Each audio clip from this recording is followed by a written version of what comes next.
ہماری نسل نو مغرب سے متاثر ہو رہی ہے، دوسری جانب ایک شخص کئی بیڑیوں کا سوار ہوا جا رہا ہے، اور ایک شخص کو کتنے لوگ کھینچ کر کے ایک اپنی دعوت، اپنے فرقے کی، اپنی جماعت کی، اپنی گروہ کی دعوت دے رہے ہیں، اور نتیجتاً اذہان جو ہیں وہ منتشر ہو کے رہ گئے ہیں۔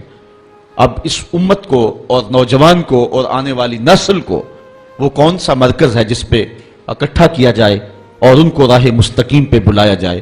تو وہ حضور علیہ السلام کی محبت ہے، جس محبت پر بلا کر کے جب محبت سینے میں بیدار ہوگی تو پھر عقائد کی درستگی بھی پیدا ہوگی، اور پھر عمل کو مہمیز بھی لگے گی، اور پھر جد و جہد اور طاعت کے جذبے، یہ سب کچھ پیدا ہوگا۔ اس لیے محبت رسول، اس جوہر کو نئی نسل کے اندر پیدا کرنے کی ضرورت ہے۔ اب نئی نسل کے اندر محبت رسالت مآب کو کس طرح پیدا کیا جائے، اس عنوان کے ساتھ لکھنے والوں نے بہت کچھ لکھا ہے۔ یہ گزشتہ شب میری نظر میں علموا اولادکم محبت رسول اللہ صلی اللہ علیہ وآلہ وسلم ڈاکٹر عبدہ یمانی کی جو ہے وہ مطالعہ میں رہی ہے، جس میں انہوں نے 20 ایسے طریقے بیان کیے ہیں کہ جس میں حضور علیہ السلام کی محبت کو نئی نسل کے اندر جو ہے وہ منتقل کیا جا سکے۔ لیکن اس وقت میرے سامنے وقت چونکہ اتنا نہیں ہے کہ میں ان 20 طریقوں کا اجمالی تذکرہ بھی کروں، گو کہ میرا ذہن تھا، لیکن میں اختصار کے ساتھ 3-4 باتیں، اور وہ بھی علامہ اقبال کا ایک مضمون ہے جس کا خلاصہ نئی نسل کے اندر دین کی آبیاری اور محبت رسول کی تخم ریزی ہم کیسے کر سکتے ہیں۔ تو اقبال نے اس کے لیے 3 چیزیں بیان کی ہیں، اور ایک چیز میں اپنی جانب سے بیان کروں گا۔ سب سے پہلی بات، نئی نسل کے اندر حضور کا پیار کیسے اجاگر کیا جاتا ہے۔ تو اقبال کہتا ہے کہ نسل نو میں حضور کی محبت کا جوہر منتقل کرنے کا زود اثر ذریعہ یہ ہے کہ اپنی اولادوں کو کثرت کے ساتھ حضور پہ درود و سلام پڑھنے کی ترغیب دیں، کیونکہ درود ایک ایسا وظیفہ ہے جو انسان کی فطری صلاحیتوں کو نکھارتا ہے، روحوں کی زندگی کا سبب ہے، انسان کو طبی طور پہ توانائی نصیب ہوتی ہے۔ آپ پڑھیں قدرت اللہ شہاب کو، وہ کہتا ہے کہ مجھے جاگ ہی درود و سلام سے لگی، بلکہ اقبال سے کسی نے پوچھا کہ تیرے شعروں میں یہ حسن کہاں سے آ گیا؟ جو اردو ادب کے نقاد ہیں وہ غالب کو اقبال سے بڑا شاعر مانتے ہیں، جس انداز سے اس نے شاعری کی ہے اور جن سنگلاخ زمینوں میں اور جن مشکل بحروں میں غالب نے لکھا ہے، یہ اسی کا ہی مقصوم ہے۔ پھر وہ جس عنوان سے بھی لکھے وہ کمال کر دیتا ہے۔ یہ مسائل تصوف کے، یہ تیرا انداز بیاں غالب، ہم تجھے ولی سمجھتے اگر بادہ خار نہ ہوتا۔ بات کرنے کا ڈھب جانتا ہے، ذکر اس پر ہی بش کا، پھر بیاں اپنا تھا، بن گیا رقیب آخر جو رازداں اپنا تھا۔ جب وہ حسن کا نقشہ کھینچے تو حسن کو مجسم سامنے لے آتا ہے، جب تصوف کے مسائل پہ بولے تو لگتا ہے کہ یہ بہت جو ہے وہ نقطہ وار صوفی ہے، وہ جس لہجے میں آئے حد کر دیتا ہے۔ لیکن وہ قبولیت عامہ جو غالب کو نہ مل سکی وہ اقبال کا مقسوم ہوئی۔ تو اقبال سے کسی نے پوچھا کہ تیرے شعروں میں یہ حسن اور یہ رس، یہ مٹھاس، یہ تازگی کہاں سے آئی؟ تو اقبال نے کہا کہ میں نے 1.25 کروڑ مرتبہ حضور پہ درود پڑھا ہے، میں تنہا کمال سخن کو نہ پہنچا، میرے شعر ہیں اور تاثیر ان کی۔ 1.25 کروڑ مرتبہ ذات رسالت مآب صلی اللہ علیہ وسلم پر میں نے درود پڑھنے کی سعادت پائی۔ تو درود وہ وظیفہ ہے جو انسان کو نکھار دیتا ہے، انسان کے لیے بہتریوں کا سامان پیدا کرتا ہے۔ ویسے بھی قرب قیامت میں جب کہ فتنے بارش کی طرح برس رہے ہوں گے تو درود نجات کی ضمانت ہوگا۔ حضرت امام سخاوی نے القول البدیع میں لکھا ہے کہ امام زین العابدین سے پوچھا گیا کہ جب کثرت سے ترک اور فرق ہوں گے تو اس وقت حق کی پہچان کون ہوگی اور کس راہوں کے ہم مسافر ہوں گے؟ تو امام زین العابدین فرمانے لگے جو اہل السنہ ہوں گے وہ حق کی راہوں کے مسافر ہوں گے۔ تو پوچھنے والے نے کہا کہ اگر بہت سارے لوگ اسی نام سے دعویٰ رکھیں تو ان میں اصل کی پہچان کیا ہے؟ تو حضرت امام زین العابدین نے کہا من علامات اہل السنہ کثرت الصلاۃ علی رسول اللہ، نشانی میں بتا دیتا ہوں، کثرت کے ساتھ حضور پہ درود پڑھنے والے ہوں گے۔ تو یہ وہ وظیفہ ہے کہ جو نسل نو میں حب رسول کی آبیاری کا ایک مؤثر ترین ذریعہ ہے۔ دوسری بات، اپنی نسل کو حضور علیہ السلام اور آقا کریم علیہ السلام کی محبت کی تخم ریزی کے لیے حضور علیہ السلام کے فضائل و مناقب بیان کریں۔ یہ ایک فطری طریقہ ہے، کسی سے پیار اور محبت کے رشتے کو قائم کرنے کا۔ جس شخص کی فضیلتیں بیان کی جائیں، عظمتیں بیان کی جائیں، تو اس کے لیے دل میں محبت پیدا ہوتی ہے۔ یہ ایک فطری طریقہ ہے کسی سے پیار کرنے کا اور کسی کے لیے دلوں میں محبت کی تخم ریزی کا۔ آقا کریم علیہ السلام کے معجزات ہیں، حضور علیہ السلام کا فضل و شرف ہے، حضور علیہ السلام کے مناقب ہیں، انبیاء علیہ السلام پر حضور علیہ السلام کی فضیلت ہے۔ حضور علیہ السلام کو جو شانیں اور خصوصیات عطا کی گئی ہیں، ان خصوصیات کو امت کے نوجوانوں کے سامنے، نئی نسل کے سامنے رکھیں گے تو اس کا لازمی نتیجہ یہ ہے کہ نئی نسل کے سینے میں حضور علیہ السلام کا پیار پیدا ہوگا۔ میں اختلاف کا مزاج نہیں رکھتا، لیکن سچی بات اگر تکلیف کا سبب بھی ہو تو یہ ایک امر آخر ہے۔ بات اصول کی ہے کہ اگر یہ بحث چھڑی جائے کہ نبی دیوار کے پیچھے بھی نہیں جانتا تو مجھے بتاؤ کہ نسل نو کے سینے میں نبی کا پیار پیدا ہوگا؟ آج کی نسل آج نہیں تو ہم سے کل سوال کرے گی۔ سائنس تو زمین کی تہ میں چھپے ہوئے معدنیات بھی دیکھ لیتی ہے۔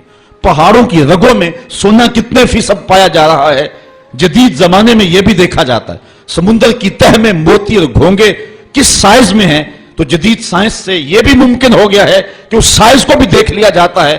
معدنیات کہاں اور کتنے پائے جاتے ہیں، یہ ایک انسانی عروج ہے اور انسانی باغپن ہے۔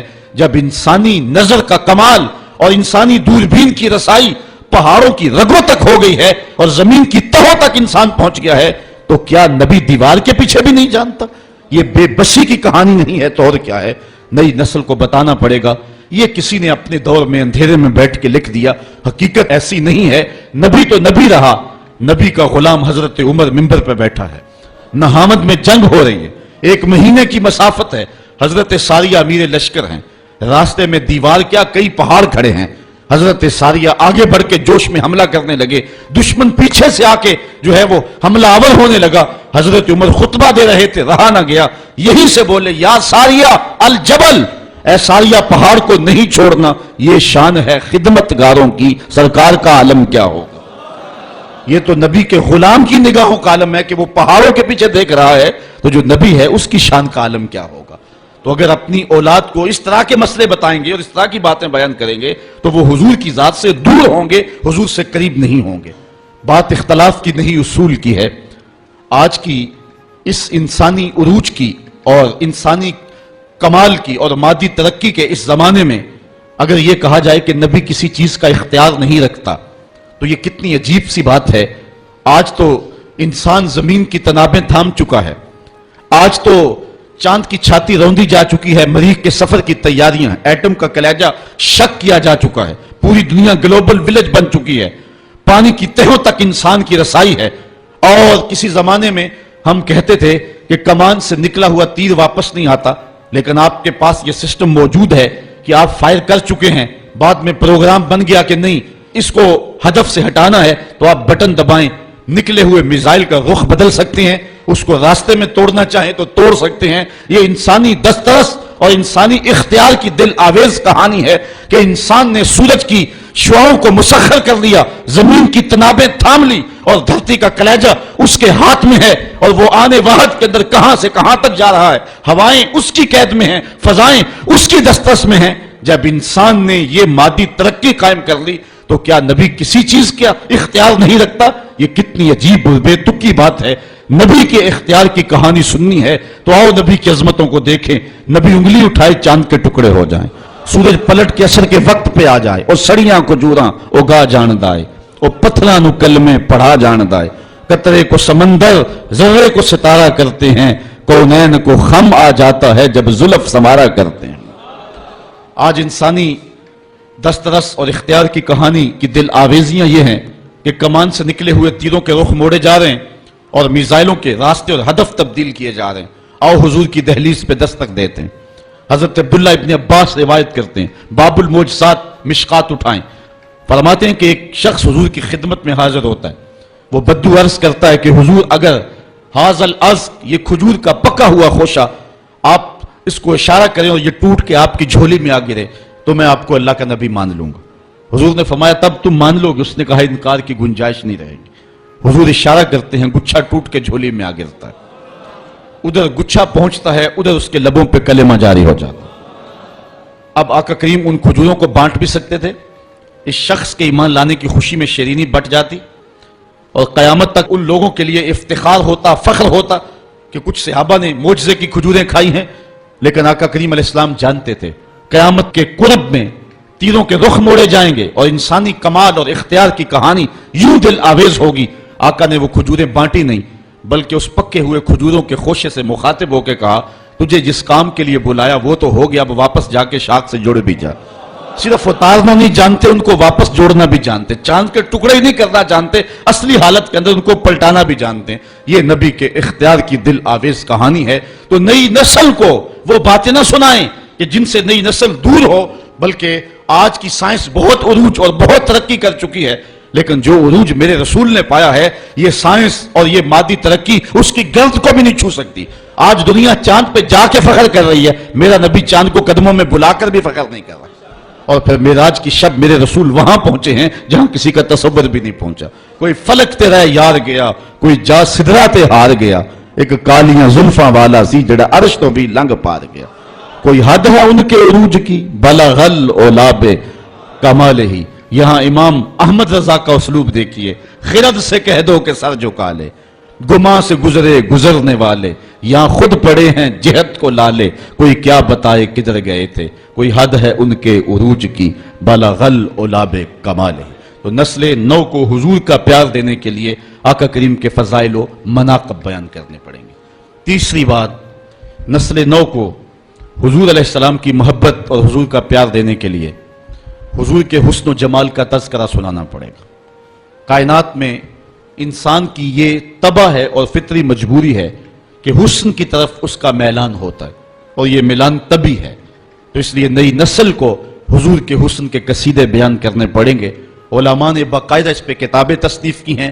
امام ترمذی کی شمائل ترمذی اسی عنوان کے ساتھ ہے، اس میں حضور علیہ السلام کے ناخ ننون سے لے کر کے سر کے بالوں تک حضور کے ایک ایک عضو کا تذکرہ بیان کیا گیا۔ تو نسل نو کو حضور کے حسن کا تذکرہ سنانا پڑے گا تاکہ ان کے سینے میں حضور کا پیار پیدا ہو۔ یہ عنوان اپنے دامن میں بڑی وسعت رکھتا ہے، لیکن ایک حدیث سن لیں۔ حضور کے صحابہ میں ایک نام ہے حضرت ابو طفیل کا، یہ سب سے آخری صحابی ہیں۔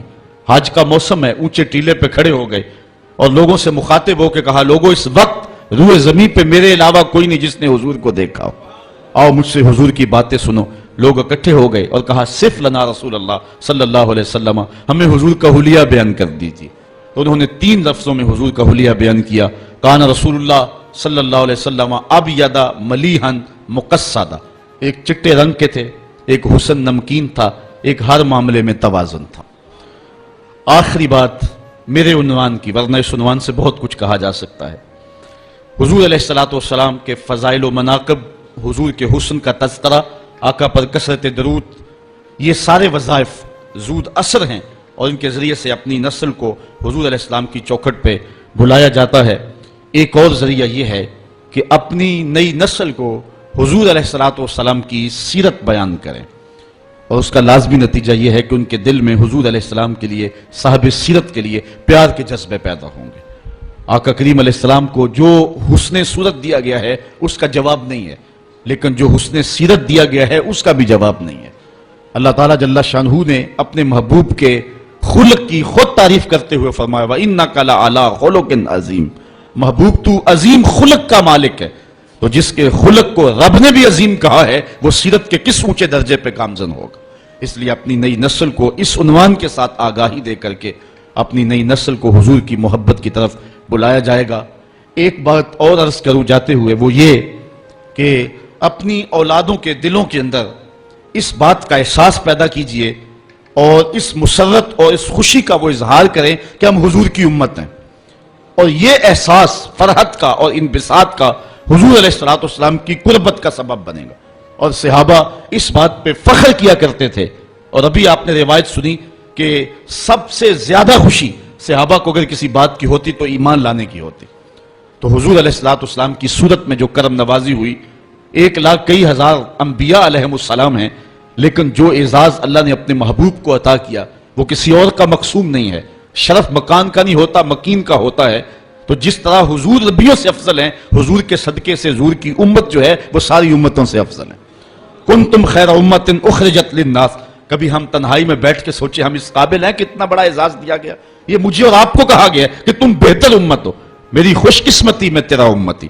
میرے بزرگ ایک شعر پڑھا کرتے تھے اور ان کے اوپر ایک محویت کا عالم طاری ہوتا تھا، محمد جانے جانا ہے پیغمبر ہو تو ایسا ہو۔ محمد جانے جانا ہے پیغمبر ہو تو ایسا ہو، رسولوں کی بشارت سے مبشر ہو تو ایسا ہو، امر توقیر کا سب کو موقر ہو تو ایسا ہو، کیا ہم کو غلام ان کا مقدر ہو تو ایسا ہو۔ اس پہ جتنا بھی ناز کریں کم ہیں۔ حضرت حسان بن ثابت رضی اللہ تعالی عنہ کبھی جھوم کے پڑھا کرتے تھے، منا علینا ربنا ام باس فینا محمدا، ہمارے رب نے تھوڑا احسان کیا ہے کہ محمد عربی عطا کر دیے۔ اور آپ اس منظر کو نہیں بھول سکتے جب مدینے میں حضور جلوہ فراز ہوتے ہیں اور بنو نجار کی بچیاں ہاتھوں میں دفیں لیے حضور کی آمد کے ترانے پڑھ رہی ہیں، طالع البدر علینا من ثنیۃ الوداع وجب الشکر علینا ما دعا للہ داعی ایھا المبعوث فینا جئت بالامر المطاع، اور وہ کتنی خوشی کے ساتھ ان کے لہجے کا بانکپن دیکھیے، انداز دیکھیے، انت شرفت المدینہ مرحبا یا خیر داعی فلبسنا ثوب یمن بعد تلفیق الرقاع۔ وہ بچیاں پڑھتی ہیں کہ ہم تو پیوند لگے کپڑے پہنا کرتی تھیں، ہم تو غریب گھروں کی بچیاں ہیں، لیکن آج کیا ہوا کہ ہم نے خوبصورت کپڑے پہنے ہوئے ہیں، ہم نے یمنی حلے پہنے ہوئے ہیں۔ کہا حضور ہم اس قابل تو نہیں تھی، ہم تو غریب لڑکیاں تھیں، لیکن آج یمنی حلے ہم نے جو پہنے ہیں اس چاؤ خوشی میں پہنے ہیں کہ آپ جلوہ گر ہو گئے ہیں۔ تو اس شوق میں، اس محبت میں اپنی نئی نسل کو ہم جو ہے وہ حضور علیہ الصلوۃ والسلام کے بالخصوص موسم میلاد میں ان کے لیے محبتوں کے سامان کریں، تاکہ ان کے لیے حضور علیہ الصلوۃ والسلام کی محبتوں کا جوہر اور چمکے اور جھلکے اور سینے روشن ہوں۔ اللہ تعالیٰ یہ دولت بیدار ہم سب کو نصیب فرمائے۔ کل دوبارہ حاضری ہوگی تو عنوان ہوگا محبت اہل بیت۔ انشاءاللہ اللہ مجھے آپ کو اپنی رحمتوں کے سائے میں رکھے۔